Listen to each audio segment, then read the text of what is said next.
Hi guys, Adam here. I'm going to be talking today about the healing power of laughter. So I've actually shot a few videos this week, and each and every one of them wound up being a rant really about what's been going on lately, which we're all pretty well aware of. And considering that there's an abundance of videos like that out there at the moment, I've decided to go a different route.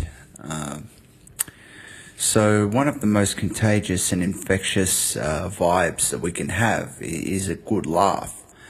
If we're having a good laugh, immediately we're experiencing a boost in oxytocin in our blood. The adrenaline and the cortisol thin out, and we find ourselves on a much higher plane and more of a theta state, which can actually lead to better manifestation of self. So we've all heard it said that laughter is the best medicine. During these uncertain and emotionally charged times, raising our personal vibration is more important now than ever. In fact, by raising our own vibration, we can in turn raise the vibration of others in our immediate area. Laughter stimulates hormones, as I said, like oxytocin, which is actually the same hormone that we experience when we have, a piece of chocolate or when we fall in love. These aren't mutually exclusive either. Now, the struggles that I've had in my life, since I was about 16, I was, diagnosed with depression, anxiety, bipolar, and it all started when I was around about 15. And, I was emotionally hypersensitive at the time. I still am, actually, somewhat empathic. So I did a lot of things in my life to try and block that side of me out. I, drank a lot, I took a lot of drugs, and I took a lot of medications as well, which was really harming my microbiome. But all of that really only ever exacerbated the situation, and I became somewhat abusive myself, which is true. So a few years ago, I had a friend, my best mate at the time. His laugh was so contagious. It was a really heartfelt laugh, a laugh that, you can't help but laugh as well when you hear it. And it was like,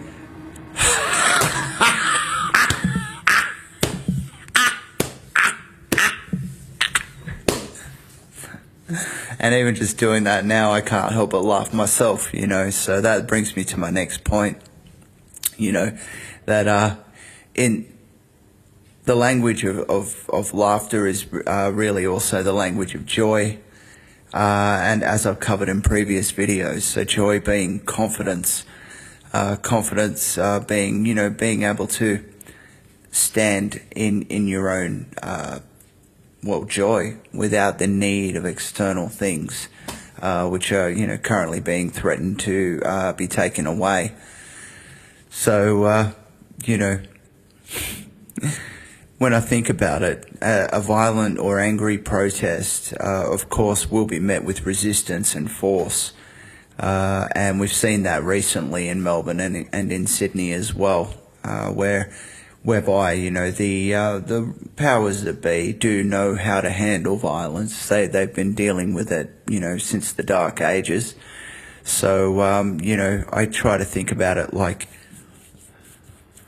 how would a protest look if everybody was just rocking up filled with joy and laughing their asses off? How could they pepper spray somebody who's pissing themselves laughing, right?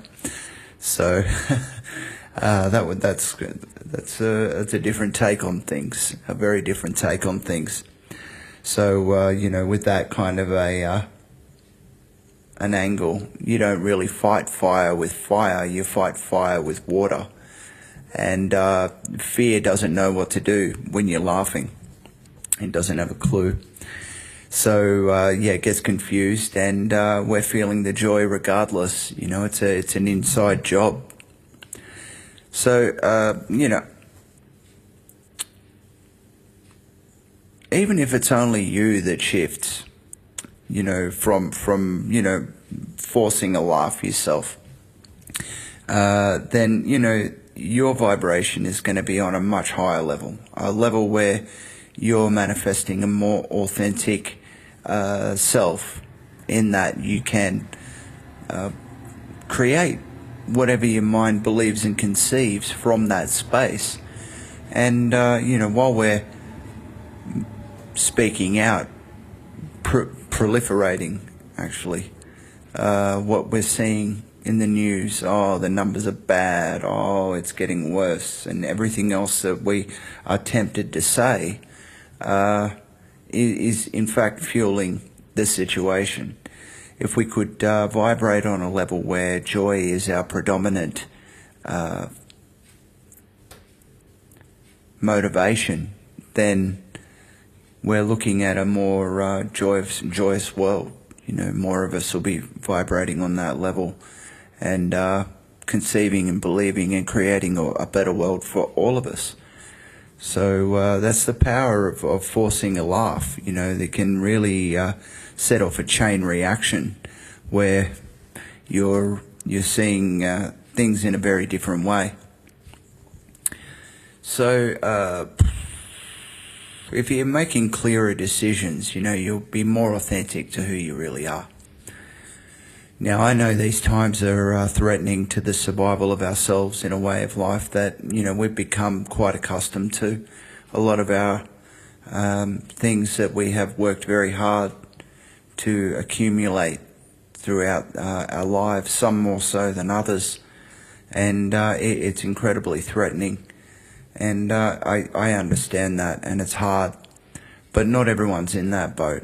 There's a lot of us here who have chosen a more spiritual way of life that aren't as threatened as somebody who has invested all of their years into something that is really ultimately fleeting. I mean, we all end up in the grave eventually.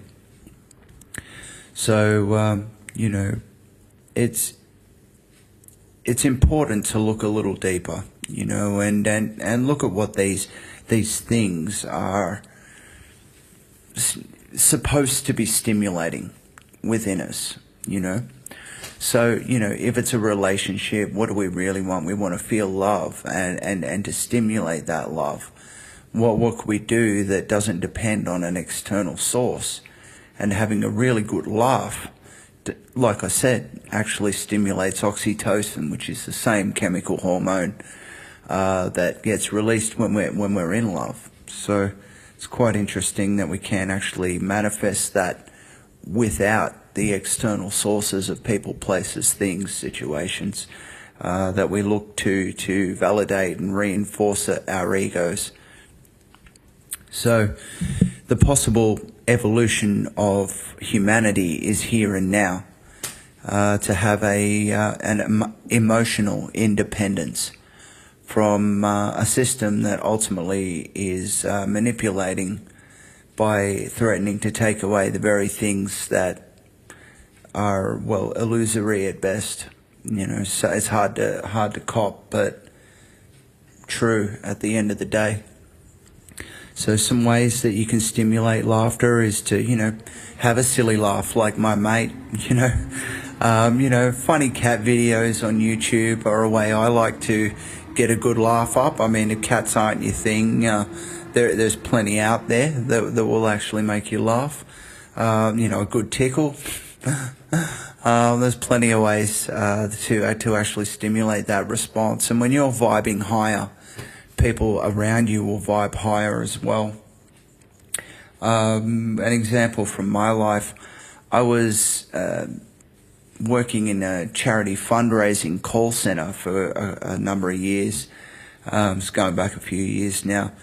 And there's a lot of rejection and a lot of things that happen in a role like that put you on a bit of an emotional roller coaster. And somebody like me who'd struggled with, issues like, quote unquote bipolar, etc., it was quite triggering for me to be in that situation, because it was my living. It was the very thing that put food on the table, and I had to be there. But one day, just out of the blue, I did my mate's laugh, and it just shifted. It shifted everybody sitting near me. People started laughing around me, and we started making more sales. If that's what motivates you. And not only that, the vibe was just running really high. We were all in a real state of joy and peace, and it was a really amazing experience to witness, actually, and it's something that really stuck with me.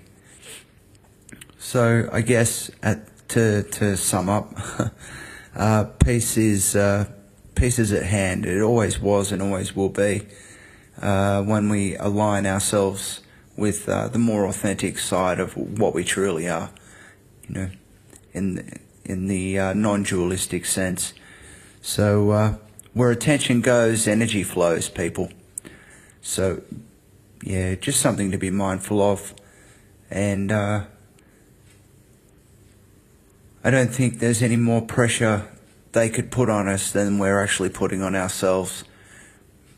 And we can make the shift, but it is an inside job.